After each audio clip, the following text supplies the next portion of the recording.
This is a breaking news update from the international desk.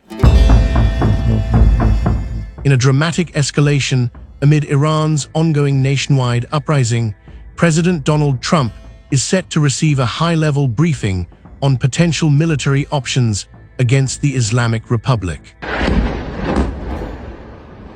Iran said that they would consider military and commercial bases as legitimate targets if you struck. Are you concerned about... If they do that, we'll consider things targets they wouldn't believe. If they do that, we will hit them at levels that they've never been hit before. They won't even believe it.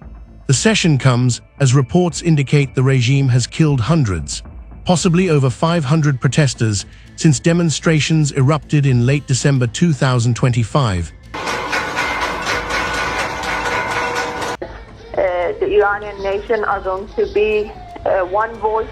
The unrest, now entering its third week, began with economic grievances fueled by skyrocketing inflation, currency collapse, and widespread hardship.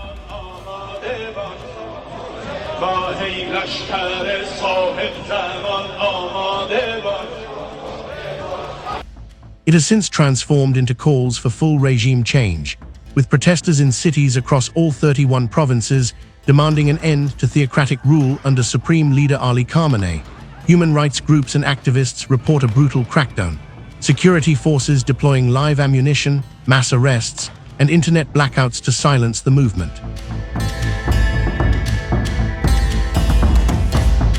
The death toll continues to climb, with some estimates suggesting the true figure could be far higher. I have let them know that if they start killing people, which they tend to do during their riots, they have lots of riots, if they do it, we're going to hit them very hard. Secretary of State Marco Rubio has voiced strong support for the Iranian people, declaring on Fox News, "The United States stands with the brave people of Iran fighting for their freedom." 2 points I want to make about Iran, and it's really important. When we talk about Iran, I'm talking about the radical Shia clerics and not the people. The people of Iran are people of an ancient civilization, an ancient culture with tremendous pride and advances, and I don't know who take great pride in their Persian heritage and identity.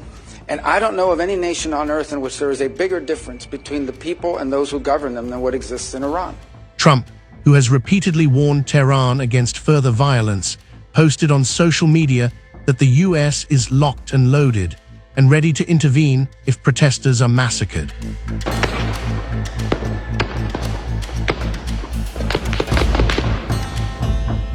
He has described the Iranian people as looking toward freedom like never before, and emphasized that any lethal response from the regime would trigger severe consequences.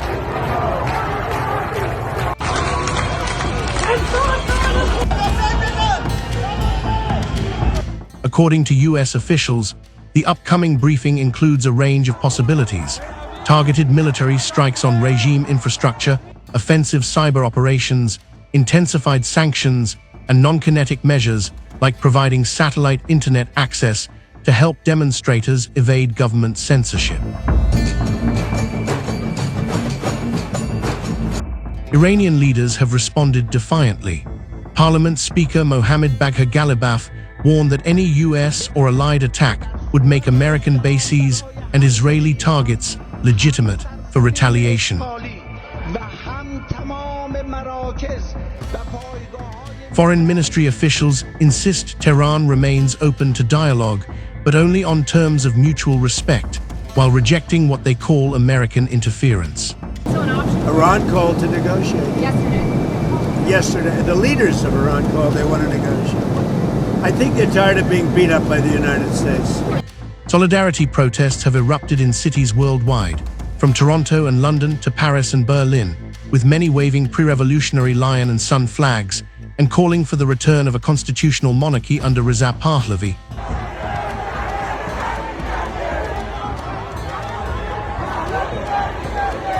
Human rights groups report the regime has already massacred more than 500 people as protesters defy the Ayatollah's crackdown amid an ongoing internet blackout there.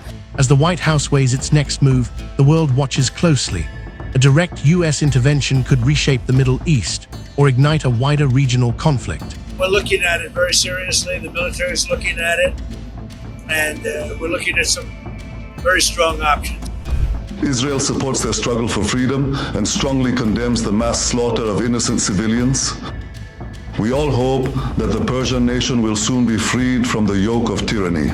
For now, the Iranian people remain in the streets, risking everything for change. This is a developing story. We'll bring you updates as they happen. Stay with us.